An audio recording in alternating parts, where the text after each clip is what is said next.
هتكلمنا عن الأم، هتفتح سيرة كبيرة جدًا.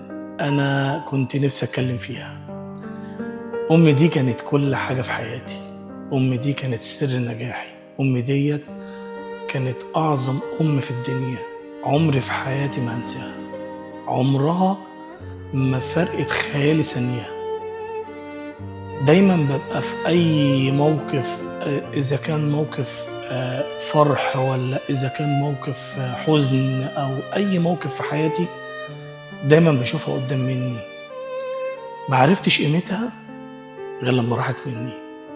أنا باوصّيكم كلّكم يا جماعة والله بجد، كل واحد يخلّي باله من أمه، كل واحد يعني يشبع منها على قد ما يقدر، لإن هييجوا عليكم وقت فعلًا هتتمنوا إن الدنيا ترجع ولو لثانية واحدة علشان تشوفوها. ما حدّش بيحس بقيمة الحاجة غير لمّا بتروح منّه. أمي دي كانت أغلى حاجة عندي في الدنيا. من بعدها الحياة بقت سودا، ما بقيتش شايف، ما بقيتش عارف أفرح، ما بقيتش حاسس بأي حاجة، ما بقاش في حاجة ليها طعم. الأم دي حاجة عمرها ما تتعوّض.